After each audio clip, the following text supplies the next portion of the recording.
बिस्मिल्लाहिर्रहमानिर्रहीम। अस्सलाम वालेकुम फ्रेंड्स, आप देख रहे हैं हमारा YouTube channel CSE guide official और मैं हूं मोहम्मद इरफान। एक स्टूडेंट ने कमेंट किया हुआ था कि एक दो स्कॉलरशिप्स उसको अवेल हुई हैं, उन्होंने हासिल की हैं। एक डीयूटी की यूनिवर्सिटी स्कॉलरशिप है पीआईडी के लिए 1800 आरएमबी, और दूसरी है जो ओपन डोर्स की स्कॉलरशिप होती है रशिया में। ठीक है, यूनिवर्सिटी उसकी है ITMO। तो ये कौन सी बेटर है? यूनिवर्सिटी का नेम मैं दोबारा देख लेता हूँ। हाँ, ITMO यूनिवर्सिटी, सेंट पीटर्सबर्ग, हाँ पीटर्सबर्ग, रशिया। तो कौन सी सही है ये हमें बताएं कि मुझे कुछ समझ नहीं आ रहा कौन सी वो करूं सबसे पहले, और उसका हम तकाबली ज़्यादा कर लेते हैं कौन सी बेहतर है। वो कह रहे हैं कि जो वो 10,600 रूबल्स है जो रशिया की करेंसी है, वो है ओपन डोर्स की है, उसमें जो स्कॉलरशिप है। और जो DUT यूनिवर्सिटी स्कॉलरशिप है, प्रेसिडेंट स्कॉलरशिप है DUT की, वो है 1800 आरएमबी। 1800 आरएमबी बनते हैं पाकिस्तानी 72,000 रुपये। और जो ITMO की जो ओपन डोर्स वाली स्कॉलरशिप होती है रशिया की, वो बनती है तकरीबन जो 10,600 रूबल्स हैं, वो तकरीबन बनते हैं 58,000 कुछ। ठीक है, तो तकाबली जायज़ा करते हैं कि कौन सी बेटर है कौन सी नहीं है। जो मुझे लगता है वो मैं आपके साथ ऑनेस्ट ओपिनियन शेयर करूँगा। देखें, जो बात रही स्टाइपेंड के लिहाज से, आपने देख ली स्टाइपेंड, तो अगर आप देख लें कि तकरीबन कोई ज़्यादा फ़र्क नहीं है, 14,000 का फ़र्क होगा। ये कोई ऐसा इतना फ़र्क नहीं है। DUT का 14,000 ज़्यादा है और ITMO का कम है 14,000। और दूसरा ये भी लिखा हुआ है कि वहाँ पे पार्ट टाइम वर्क भी आप काम भी कर सकते हैं, वो भी आपको अलाउ है। उसमें ITMO में चाइना में कोई सीन नहीं है। चाइना में वो कह रहे हैं कि कोई होता है जो पार्ट टाइम जॉब कर सकते हैं, निश्ता कोई पार्ट टाइम का सोच भी नहीं सकता जॉब करने का जहाँ पे चाइना में। ठीक है, DUT तो दूर की बात, कहीं पे भी नहीं, चाइना में नहीं कर सकते। ठीक है, वो माइंड से निकाल दें। एक एज वो है कि अगर वहाँ पर जॉब कर सकते हैं। दूसरा, स्टूडेंट वहाँ पे पढ़ रहे होते हैं, सबसे पहला फैक्टर जो उनके माइंड में आता है, जिसका वो क्लेम करते हैं कि वहाँ पे सर्दी बहुत ज़्यादा होती है, बहुत ज़्यादा ठंड पड़ती है। एक ड्रॉबैक वहाँ पे है। और DUT में ठंड पड़ती है लेकिन इतनी नहीं है कि हम एज़ कम्पेयर टू अगर रशिया की बात करें तो। ठीक है, तो ये चीज़ आप अपने माइंड में रखें। बाकी पार्ट टाइम स्टूडेंट कह रहे होते हैं कि वहाँ पर मुश्किल है पार्ट टाइम काम करना, क्योंकि PhD के साथ परसू करना आपको मुश्किल होता है पार्ट टाइम जॉब करना। तो PhD अगर देखी जाए कि PhD का क्या सीन है, देखें DUT का, और मैंने आपका है वो उन्होंने लिखा हुआ था कि PhD in integrated circuit science and engineering, इस पर मैंने की है PhD में, जो हुआ है एडमिशन मेरा DUT में। ठीक है, और ITMO में भी है provides stipend PhD in physics field photonics. ठीक है, और इंजीनियरिंग और सेमीकंडक्टर और रोबोटिक्स और इस तरह की AI की बात की जाए तो आपका इंटीग्रेटेड सर्किट है, तो DUT का एक नाम है। और DUT का वाकई एक नाम है। अगर आप किसी से बात करते हैं दालियन में जाके, लियोनिंग प्रोविंस में जाके, कि अब दालियन यूनिवर्सिटी ऑफ टेक्नोलॉजी के स्टूडेंट, वो ओह वाह, तो वो कहते हैं ज़बरदस्त यूनिवर्सिटी है, you are lucky that you got admitted there.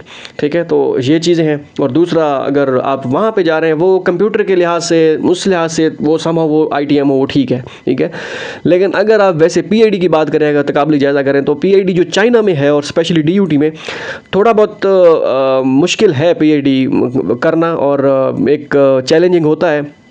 Research पे अगर आपकी ग्रिप अच्छी है और उसमें आप काबिल हैं, फिर तो आपके लिए इतना ऐसा मसला नहीं है। अगर बिल्कुल नए हैं PhD में और यूनिवर्सिटी स्कॉलरशिप पे आप DUT में जा रहे हैं, तो फिर आपके लिए थोड़ी बहुत वो होती है कि आप प्रोग्रेस रिपोर्ट अगर सही दे देते हैं तो फिर ऐसा जितना मसला नहीं है। और PhD इटसेल्फ चाइना में एक चैलेंजिंग है। कहीं पर भी आप किसी भी यूनिवर्सिटी में चले जाएँ, टॉप रैंक यूनिवर्सिटी में चले जाएँ, तो वो तो थोड़ा बहुत मुश्किल है। आपको पब्लिकेशन और उनका जो रिक्वायरमेंट है, जर्नल आपका कौन सा, उसमें जो उनकी Q1 में पेपर होने चाहिए 1 या 2, जितनी भी रिक्वायरमेंट है। और ऐसा उसका ITMO का या रशिया का क्या सीन है PhD का, उसमें मुश्किल है या नहीं होती, उसका मुझे ऐसा एग्जैक्ट आइडिया नहीं है। लेकिन चाइना की बात करें तो थोड़ा बहुत है कि PhD में आपका तो ऐसे कहते थे, आपको नचोड़ते हैं कि भाई आपको वाकई, अगर आप PhD करते हैं ना चाइना से किसी भी यूनिवर्सिटी से, तो वाकई आपको लगता है कि आपने वाकई PhD की है।